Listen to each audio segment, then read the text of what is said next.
क्या आप सफलता चाहते हैं?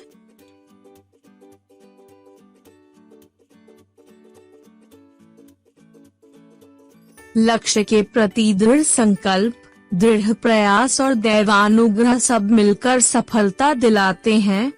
1. लक्ष्य के प्रति दृढ़ संकल्प। हालांकि लक्ष्य के प्रति निर्णय बहुत दृढ़ होना चाहिए। यह तब सच होगा जब आप कुछ सही करने के लिए दृढ़ होंगे। सृष्टि का नियम है कि यह अलाउद्दीन के जादू के दीपक की तरह है। आप जिसके लिए भुगतान करते हैं वह आपको प्राप्त होता है। आपको बस उस पर विश्वास होना है। इसका नास्तिक होने से या आस्तिक होने से कोई लेना देना नहीं है। लेकिन आप जो भी करने का फैसला करते हैं, क्या आपने इसे अपने दिल से लिया या आपके दिमाग से लिया गया? ये तो बहुत मुख्य है। दिल से किया गया निर्णय आपको निरंतर आनंद की स्थिति में डालता है। वो आपकी इच्छा पूरी करने की यात्रा में, इच्छा पूरी होने के बाद और जीवन भर उसी आनंद की अवस्था में रखता है। आपकी दिमाग से लिया गया निर्णय आपकी इच्छा को पूरी कर सकता है, लेकिन आप खुश नहीं हो सकते। जीवन भर लगातार आप असंतुष्ट बने रहते हैं और अपने जीवन के दुख में काम करते हैं। दिल से किया गया फैसला। उदाहरण के लिए, एक लड़का जब वह एक बच्चा था उनके पिताजी को दिल का दौरा पड़ा था। उनके गृहनगर में अस्पताल की कमी के कारण माना कि वो अपने पिताजी को खो गया। वह उस समय अपने दिल के दर्द को पूरा अनुभव किया और उसने फैसला किया कि वह भविष्य में एक डॉक्टर बनेंगे और एक अस्पताल बनाएंगे। वह फैसला ने उनको डॉक्टर बनाया और फिर डॉक्टर होने के बाद ग्रामीणों की मदद करते हुए वह निरंतर आनंद की स्थिति में है। उसकी वजह से उसका पूरा शहर बदल जाता है।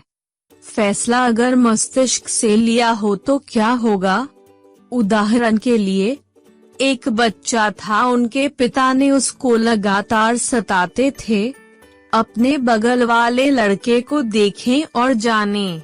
देखो कि वह कैसे बड़ा हो रहा है और तुम भी हो, ऐसा बोलते थे। जब लगातार खुद की तुलना उस व्यक्ति से करने लगे तो यह बच्चा सोचा करते थे कि मुझे बड़ा होकर इस समुदाय को दिखाना है, मुझे कुछ साबित करना है। इसी सोच से वो बड़ा हो जाता है। उन्होंने लगातार प्रयत्न करके उस लड़के से आगे भी बढ़ सकता है, लेकिन यहाँ उसका चेतन मन है जिनमें यह तुलना बनी हुई है, वह जीवन भर उनको दुखी रखेगा। वह इंजीनियर बने, एक वैज्ञानिक या एक डॉक्टर बने या फिर कुछ और, यह केवल एक ऐसे समाज का नेतृत्व करेगा जो उसके द्वारा दुखी होती है। प्रयास। जब दिल से इच्छा उत्पन्न होती है तब प्रयास की आवश्यकता होती है। यहाँ निरंतर प्रयास की आवश्यकता है। कुछ भी आसान नहीं आता है। या दिन एक निश्चित गतिविधि होना है। चाहे कितना भी कठिन काम हो, आप उसको हासिल कर सकते हैं। यहाँ हम थोड़े समय में प्राप्त किए जाने वाले लक्ष्य और लंबे समय में प्राप्त किए जाने वाले लक्ष्य के रूप में हमें अपने कार्य को विभाजित करने की आवश्यकता है। कम समय में प्राप्त करने वाली लक्ष्य हमें अपने दीर्घकालिक लक्ष्यों में योगदान करने की आवश्यकता है। हमें अपने पेपर पर इन लक्ष्यों को लिखना होगा। जब भी हम अपना लक्ष्य निर्धारित करते हैं और इसे लिखित रूप में कागज पर रखें, दैनिक आधार पर इसे बुद्धिमानी से देखना। हम अपनी गतिविधि के लिए प्रयास करते हैं, वे 99% तक भौतिक हो जाते हैं। 3. अनुग्रह। ईश्वर यहाँ है या नहीं? परमेश्वर हमारे बारे में क्या सोच रहा होगा? या फिर चाहे हम अपने ईश्वर को हम कुछ बहुमत बांट सकते हैं, यह सब महत्वपूर्ण नहीं है। भारत के महान संत और महापुरुष पौराणिक कथाओं में कई रहस्य सुस्थापित किया है। अब हमें उन्हें सही तरीके से लागू करने में सक्षम होने की आवश्यकता है। यह हिंदू पौराणिक कथाओं में गणेश की विघ्नाधिपति होने की कहानी में बताया गया है।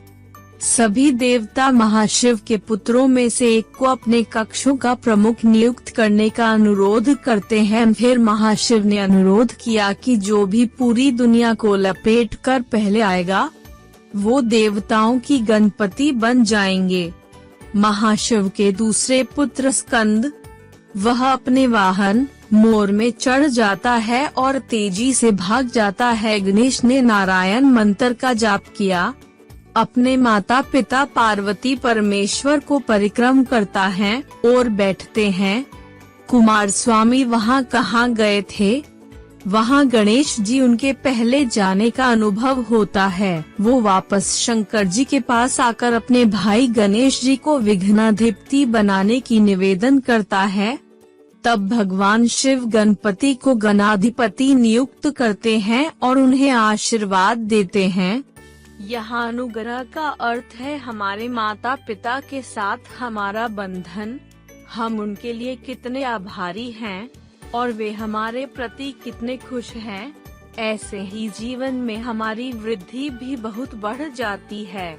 इसलिए हमें सफल होने के लिए दृढ़ संकल्प, दृढ़ता और माता पिता के आशीर्वाद की आवश्यकता है। Please like, share, and subscribe to my channel. Press the bell icon for notifications. Thank you.